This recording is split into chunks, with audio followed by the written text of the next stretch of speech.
Okey, dalam video ni kita nak tengok ringkasan untuk bab 3 kegravitian ataupun gravitation. Jadi bab ni sebenarnya pendek je. So kalau tengok dekat sini ada 3 subtopik. Cuma subtopik pertama tu panjang sikit lah. Newton, Universal Law of Gravitation ataupun hukum kegravitian semesta Newton. Okey, tak apa, kita tengok dulu apa yang dimaksudkan dengan hukum kegravitian semesta Newton.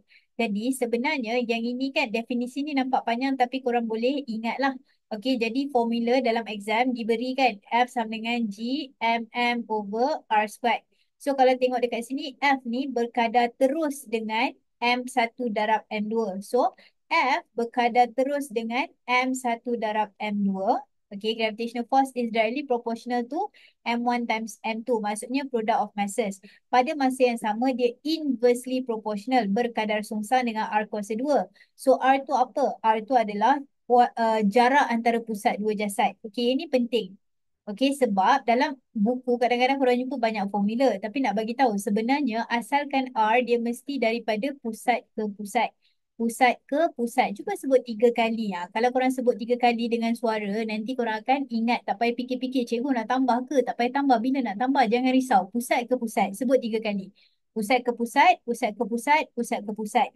Center to center, center to center, center to center. Jadi dalam kes ni contohlah kan, ni center, ni center. So dah center ke center kan, jadi itulah R kita. Selagi belum center to center, contohlah dekat sini, dia tunjuk dari sini ke sini. Okay, lepas tu dia bagi value 10. 10 ni bukan R kita. Kenapa? Sebab belum lagi daripada center ke center. Okay, jadi itu adalah definisi untuk hukum kegravitian semesta Newton. Jadi daripada situ, kita nak tahulah daya graviti tu apa maksud dia. Jadi dalam exam kalau dia kata apakah dimasukkan dengan daya graviti, ni adalah definisi dia. Kadang-kadang daya semesta pun dia dah terima. Tapi cikgu cadangkan daya semesta yang bertindak di antara mana-mana dua jasad di alam semesta. Okay, gravitational force adalah universal force acting between two bodies in the universe. Okay, itu definisi. Jadi sekarang ni definisi tu korang boleh calculate. Okay, daripada definisi sebenarnya kita boleh calculate. So ini adalah formula dia. Exam diberi, jangan risau. Okay. Kita ada M1, kita ada M2. So M1, M2, mana-mana M1 tak kisah. So ni boleh jadi M1, ni boleh jadi M2. Ataupun ini boleh jadi M2, ni boleh jadi M1. Tak kisah. Okay, tapi R tu kena pusat ke pusat. Okay, jadi dalam kes ni contohlah 20 meter. Dah ke belum? Dikira sebagai R. Dah. Kenapa? Sebab pusat ke pusat. Okay. Sekarang ni kita tengok yang ni pula. Katakanlah soalan cakap kan. Ni contoh je, kita tak buat pengiraan. Tapi contohlah soalan kata satelit berada 100,000 kilometer daripada permukaan bumi. 100,000 kilometer from the surface of the earth. So adakah ini R? Tidak. Kenapa tidak? Sebab baru sampai surface. Ingat tadi kita baru je baca mantra kan. Daripada pusat ke pusat dia kena sampai ke pusat. Okay, cikgu kalau tak sampai ke pusat satelit tak apa ke? Biasanya kita tak kisah sangat pasal pusat satelit sebab jarak dia terlampau kecil. Okay, jadi macam even katakanlah benda ni 10 meter sekalipun, okay, dia macam tak mengganggu kita punya pengiraan asalkan daripada pusat planet. Point dia adalah daripada pusat ke pusat lah. Dan jangan lupa unit dia kena dalam SI unit. So dia kena dalam meter. Biasanya kalau pelajar nak salah, dia akan salah sebab dia tak tukar kepada meter dan dia tak tambah. So maksudnya dekat sini, ini adalah kita punya H. Ini adalah kita punya radius. Jadi untuk dapatkan R, dia adalah R tambah dengan H. Tapi janganlah takut dengan formula ni. Just ingat pusat ke pusat. So dalam kepala kita just solve. Nampak je soalan, pastikan kita ambil jarak dari pusat ke pusat. Okey, seterusnya faktor mempengaruhi daya graviti. Factors affecting gravitational force. Jadi biasanya faktor mempengaruhi ni kita boleh tengok daripada formula. So dalam formula ni F equals to GMM over R squared. So korang boleh bayangkan faktor kita adalah G, M dengan R. Okey, cuma G ni gravitational constant kan, pemalar graviti jadi tak kira lah. Okey, jangan pergi kira dia pula. Okey, jadi kita tengok yang tidak constant. So dalam kes ni M dengan R. Okay, jadi F dengan M adalah berkadar terus dan F dengan R kuasa 2 adalah berkadar sungsang.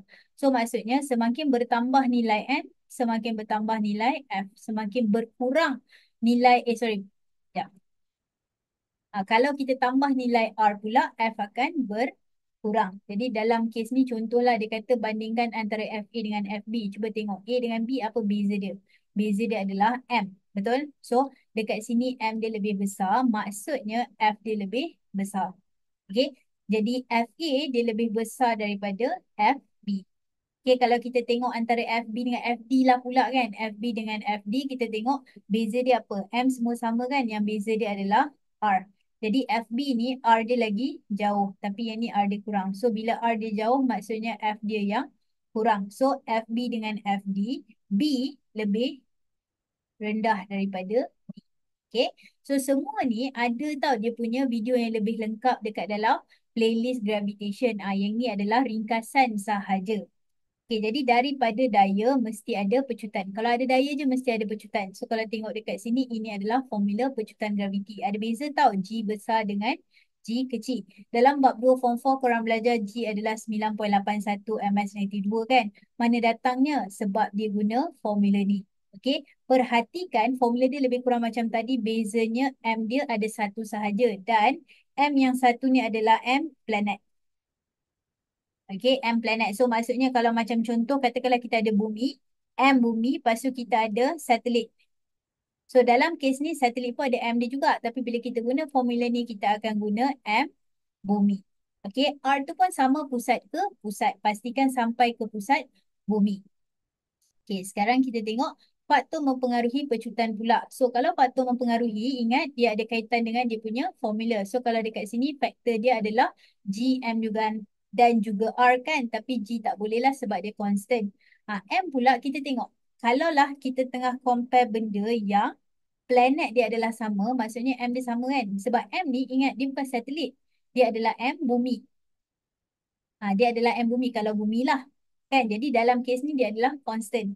So, dalam kalau kita nak compare satelit-satelit ni, faktor mempengaruhi dia adalah R. Okay, jadi semakin bertambah nilai R, semakin berkurang nilai G. Macam contoh dekat sini A dan B, semua sama kecuali R kan. Kat sini R dia besar. So, yang ni dia punya G akan lebih kecil. So, G untuk B lagi kecil. So, A lagi besar lah. Okay. Tapi kalau kita compare A dengan D, tengok A dengan D, R dia sama. Apa yang beza? M. Tapi ingat ni adalah M satelit. So bila kita cakap pasal M satelit, okay, maksudnya sekarang ni M satelit dia tidak mempengaruhi. So tak kisahlah M satelit tu berapa sekalipun sebab dia tidak mempengaruhi. So untuk situasi ketiga A tu sama je dengan D sebab M satelit tidak mempengaruhi pecutan graviti. Okey, lepas tu apa lagi yang penting kat sini? Korang kena tahu at least lah pasal graf ni. Okey, jadi untuk graf ni ceritanya adalah kita baca graf daripada kosong. Kosong tu maksudnya dia dekat pusat bumi tu. Okey, jadi semakin jauh dia daripada pusat bumi, maksudnya semakin dia ke arah permukaan, semakin bertambah nilai graviti. Sampailah dekat permukaan. Kiranya dekat permukaan maksimum. Okey, tapi kalau kita pergi lagi jauh daripada tu, graviti akan mula berkurang balik.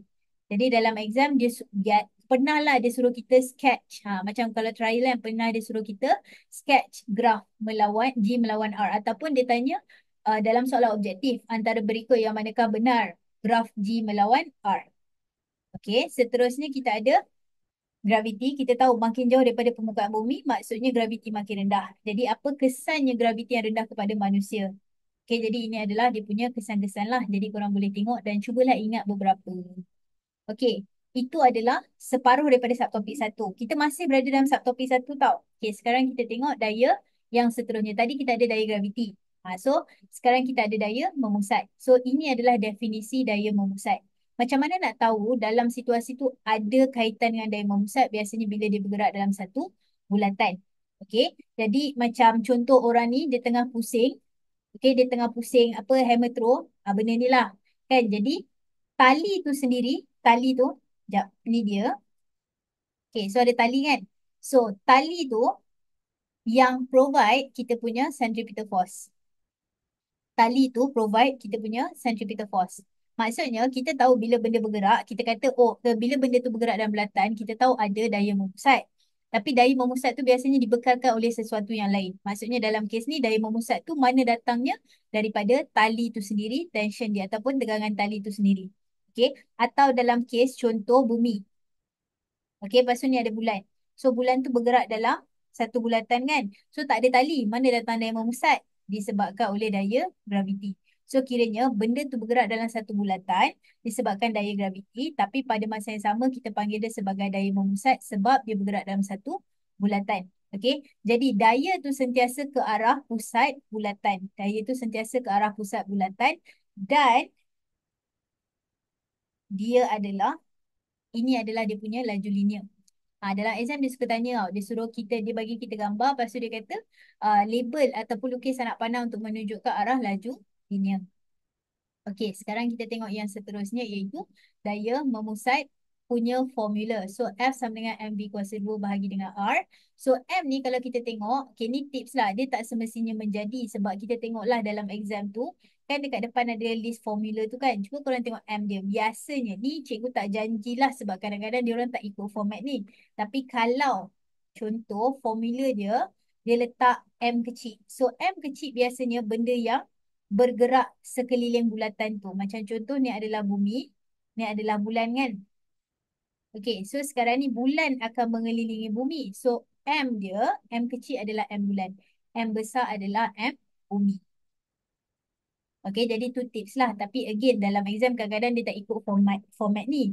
Sebab dia tak wajib pun ikut. Jadi korang kena pandai-pandai lah. Tapi tips yang paling mudah adalah kalau M kecil maksudnya dia adalah jisim untuk benda yang bergerak dekat sekeliling tu. Benda yang berada di dalam orbit tersebut.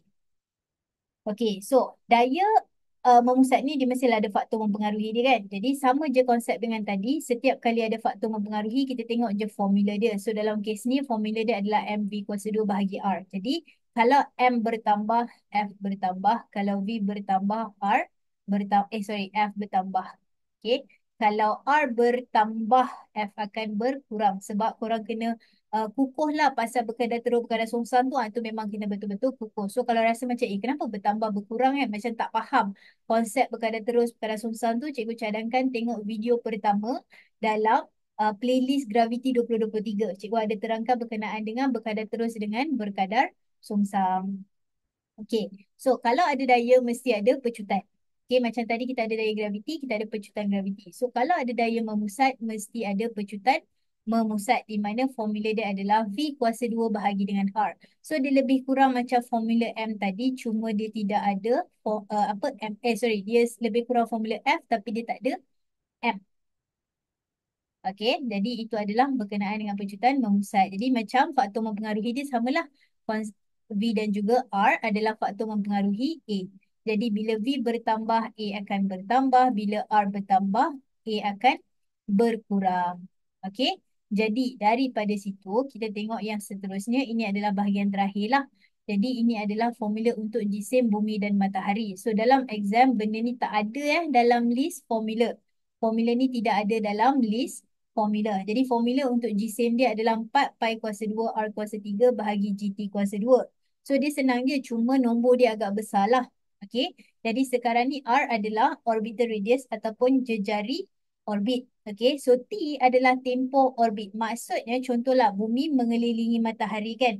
So bila dia mengelilingi matahari, dia ambil masa contoh 365 hari. So itu adalah tempoh orbit kita. Cuma kita kena pastikan unit dia dalam saat. Okey. Jadi itulah caranya. Jadi kalau macam kat sini, dia tak semestinya matahari sahaja kita boleh calculate jisim bumi juga. Dia bergantung. Macam contoh M ni adalah benda yang berada di tengah. Macam dalam kes ni kalau kita guna maklumat yang ada kat sini, tempoh orbit 365 hari, jejari ni kita akan dapat M untuk matahari. Okey, kalau macam contoh kita nak buat soalan pasal bumi. Jadi kita kena cari T bulan mengelilingi bumi. Okey, T bulan mengelilingi bumi, barulah kita dapat M bumi sebab sekarang M yang berada di tengah, bumi yang berada di pusat. Okey, habislah 3.1. Sekarang kita tengok 3.2 pula. So 3.2 dah start pendek dah. 3.2 adalah hukum Kepler. So hukum Kepler ada 3. Apa yang korang kena tahu kat sini adalah nombor 1, korang kena tahu definisi dia. Itu tak boleh nak buat apalah, memang kena ingat definisi. Yang nombor 2 adalah korang boleh bezakan situasi. Jadi dalam exam, benda paling dia suka tanya adalah dia bagi kita satu situasi tau. Lepas tu dia tanya berdasarkan situasi apakah hukum fizik yang terlibat. Jadi korang kena tahulah siapa yang pertama, siapa kedua dan siapa yang ketiga. Okay, jadi macam mana nak bezakan? Kita tengok dulu satu-satu. Keyword untuk Kepler yang pertama, hukum Kepler pertama adalah orbit bentuk dia ellipse. Elliptical orbit. Itu benda paling utama. Okay, ellipse ni dia ada dua titik fokus. Macam bulat, dia ada satu titik fokus je. Tapi kalau ellipse ada dua titik fokus. Okay, sebab itulah second part of the definition, dia kata matahari duduk dekat salah satu fokus. Okay, jadi sekali lagi, ellipse. Okay, bentuk orbit planet adalah ellipse. Dan disebabkan ellipse ada dua titik fokus, dia bagi tahu matahari duduk dekat salah satu titik fokus. Itu adalah hukum Kepler yang pertama. Okay, hukum Kepler yang kedua adalah yang ni. Okay, ni adalah definisi dia. Jadi dalam kes ni, poinnya dia nak cakap adalah garis yang menyambungkan planet dengan matahari akan mencakupi luas yang sama dalam selang masa yang sama apabila planet bergerak dalam orbit. Panjang ceritanya. Basically apa yang dia cakap adalah equal area in equal time. Okay. Contohlah. Ini adalah luas. Okay. Ini adalah luas. Maksudnya waktu A ke B dia akan mencakupi luas X. Waktu C pergi D dia akan mencakupi luas Y. Dia akan sweep out area Y. Jadi katakanlah X tu luas dia sama dengan Y. Katakanlah X tu luas dia sama. So tengok bila equal area, time dia pun equal. Bila luas yang sama, selang masa akan sama. Jadi masa antara AB sama dengan CD. Maksudnya kalau X dengan Y tu luas sama, katakanlah A ke B ambil masa 1 bulan. Contoh.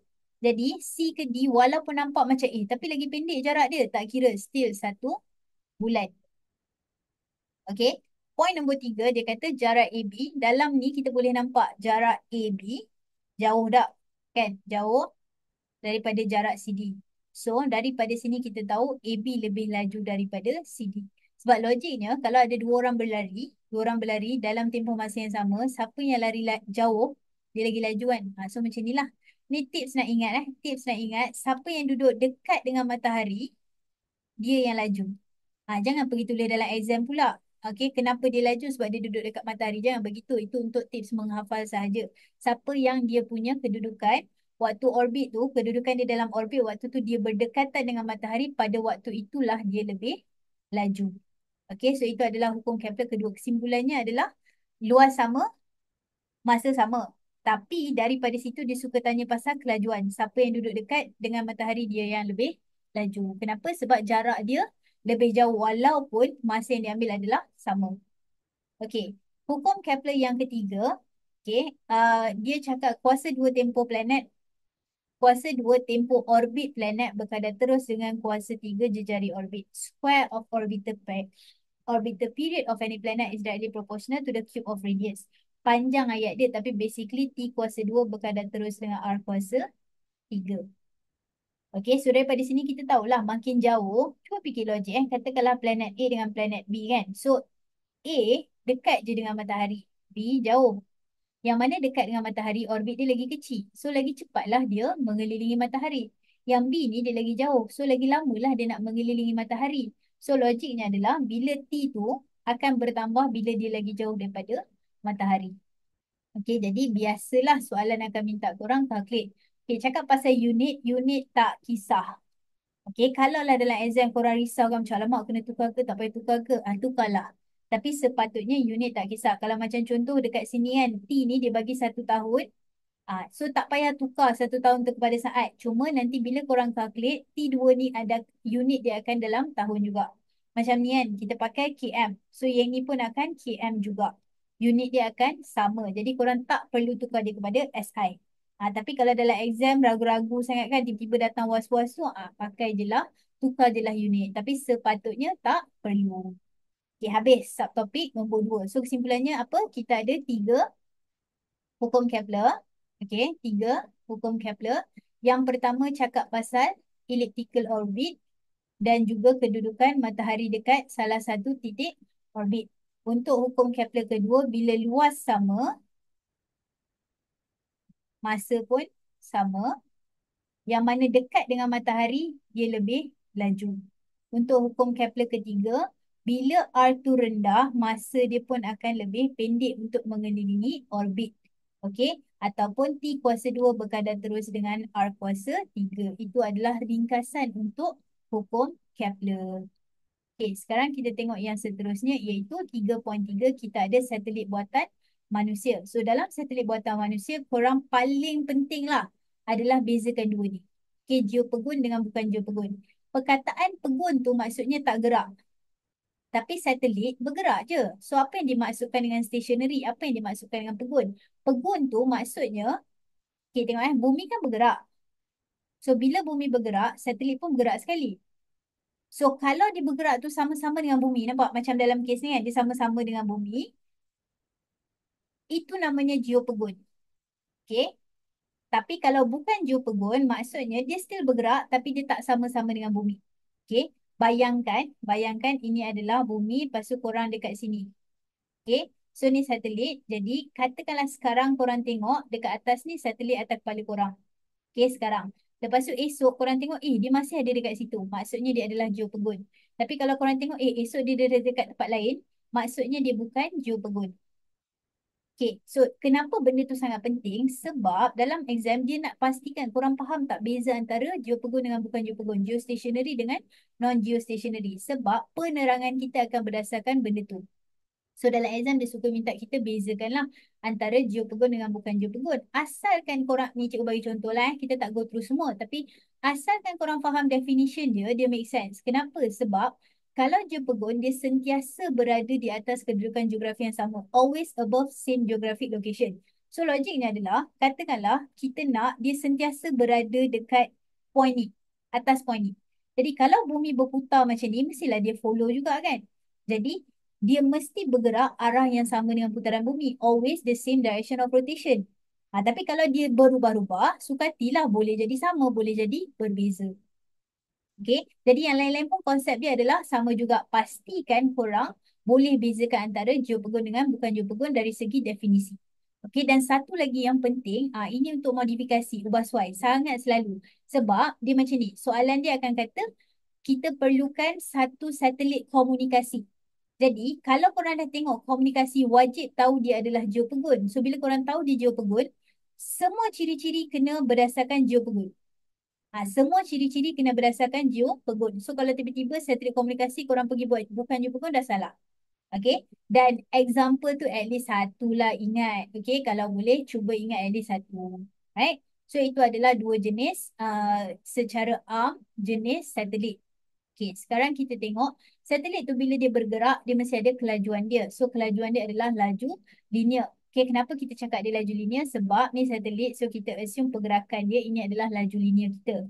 Okay, so ingat tak daya memusat tadi ke pusat ke tengah ni kan? So, ini adalah laju linear kita. So, laju linear ada dua formula, dua-dua diberi di dalam exam. So, GM bahagi dengan R, ingat R daripada awal tadi kita belajar dia sentiasa pusat ke pusat.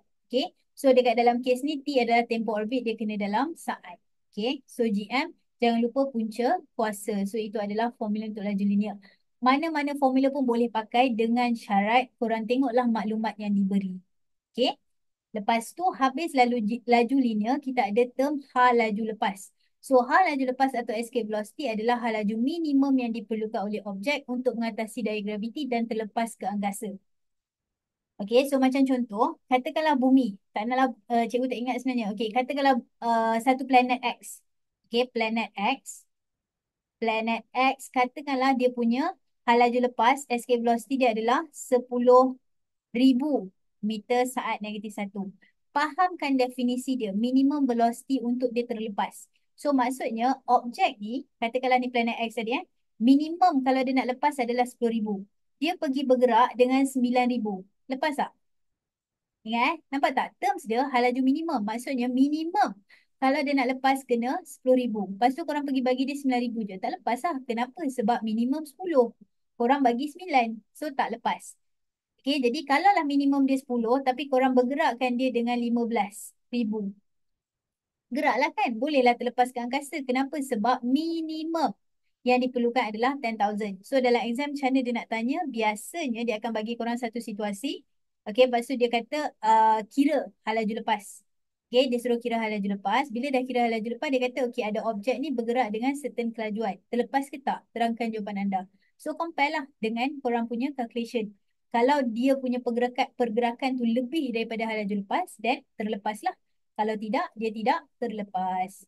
Okay, so dah tahu pasal definisi, kita kena tahu calculation. Okay, ni tolong hati-hati sebab dalam exam kat sini cikgu tulis VE, escape velocity. Tapi dalam exam dia tak tulis macam tu tau.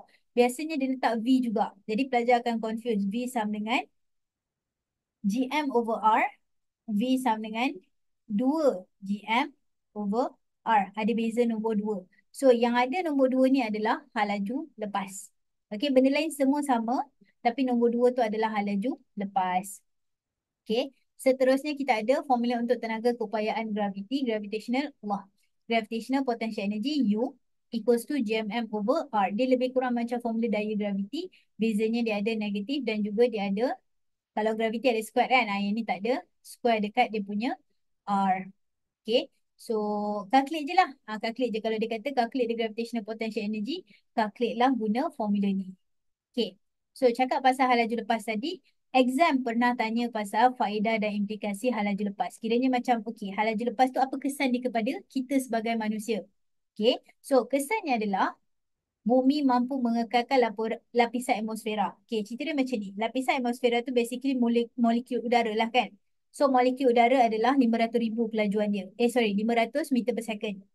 Okey, hal laju lepas bumi lebih daripada tu. Maksudnya dia tak lepas. Okey, kiranya hal laju molekul kurang daripada hal laju lepas bumi. Jadi dia tak terlepas. Selamatlah untuk kita sebab kalau dia terlepas, kita nak dapat oksigen dari mana? Kan? Jadi itu adalah dia punya faedah untuk hal laju lepas. Jadi dengan adanya hal laju lepas, molekul tak boleh suka-suka terlepas ke angkasa. Jadi kita dapat, maksudnya oksigen tu kekal dekat dalam atmosfera kita. Okay. So apa lagi dia punya kebaikannya adalah pesawat dan jet tak terlepas ke angkasa lepas. Risau juga kan kita naik kapal terbang lepas tu tiba-tiba macam kat mana ni? Sebab dah terlebih.